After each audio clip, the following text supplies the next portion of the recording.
It's a windy one here, but we wanted to give you a quick overview of the Chevrolet Tahoe that we've hired through Discount Florida Car Hire, but they've then contracted that through Alamo. Lely's here just to give you an idea of how tall it is, but it's actually a monster of a truck. So on the key fob as well, you can press the lock button and then hold down this one for 4 seconds, and the truck starts up, and that's going to get your air conditioning going and keep the car cool. So this car is actually a 7-seater. You've got the gap in the middle here to get round to the final 3 seats at the back. However, if you're traveling as a family of 7, you're probably not going to get much luggage in. Let's have a look. There's 2 buttons you can press to open the boot. One just opens it halfway. You press this one twice and this will open the boot fully. And here is your luggage space. So at the bottom here you can put some small, sort of more valuable items to keep it out of sight, but that is pretty much all you're getting. So this is giving you an idea of 1 suitcase in, and we're probably going to struggle. We might just get that door closed, but you can actually fold these seats down like so, and it goes quite flat there. And I'll do the same with the other side. If you put that one down, Lou. There we go. And then you've got loads of room here. So this is now luggaged up, and to close the boot, all you have to do is push this button. It'll automatically close itself. You can press a button inside and that will do it for you as well. So to open the boot, you can press a button behind here which will open the boot, the same as a key fob. But there's just another one here which you can press, and this just gives you access to the rear window. So if you're looking for your vehicle in one of the big car parks here in Florida, Lenny's pointed out there's a function on the key fob. You hold down the red button, it will just give a few beeps, a few toots for you to help you find your vehicle. Yeah. The amount of times people get lost in the humongous car parks that you have in Florida, whether it be on site at Disney or just a Walmart, where we stand and go, where do we park? That at least gives you a bit of an idea of where your car is. So take a look inside very quickly at some of the features you got inside. So it's got full electric windows, and also down the side here you can set up electronically the seat position.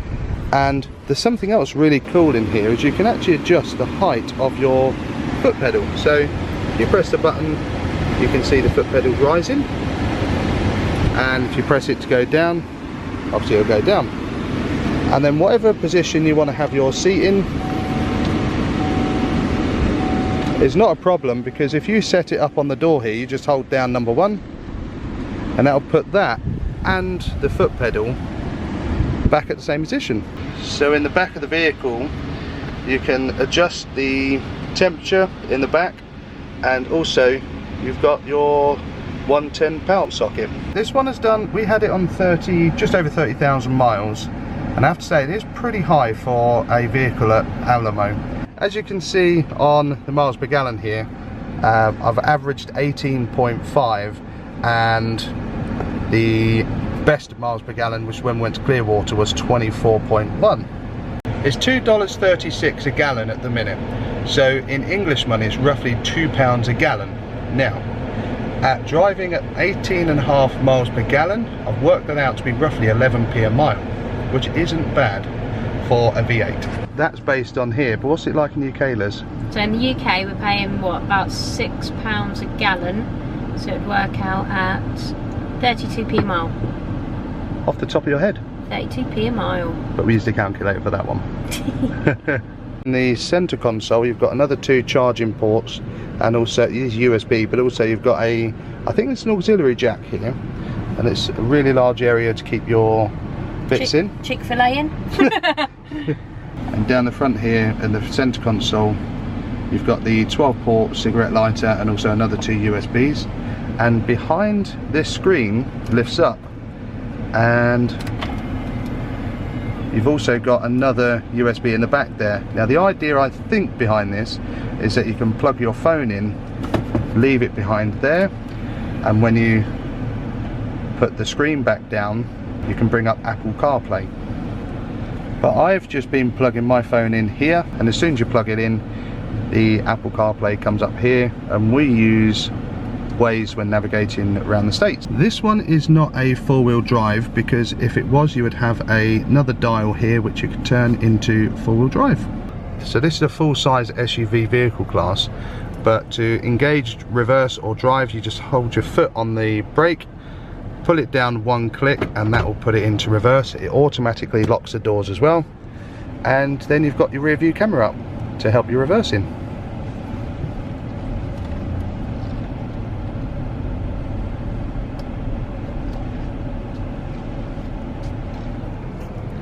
And then when you're ready to drive, you just pull it down twice and away you go.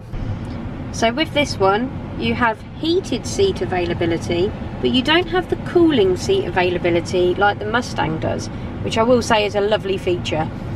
On here though, you can press one button to do just the back of your seat, and then you press the other one if you wanted to do the whole seat for heating. All in all, we've really enjoyed this car, haven't we? It's the same as a GMC Yukon, if I pronounce that right. Pretty much the same vehicle, just a different badge. But you've enjoyed it, haven't you? Yeah, it's a little bit different to our traditional Mustang, but we were unsure whether there was going to be a lot of flooding with the hurricane threats, so we thought it would be safer and more reliable to have something a bit bigger that would get through the puddles. Puddles. Yeah, the rivers. But we've really enjoyed having this car. It's nice to sit up a bit higher, and it feels safe to be in a big car like this. Yeah. So that's pretty much it, but we'll link down below Discount Florida Car Hire, and yeah, thanks very much for watching, guys.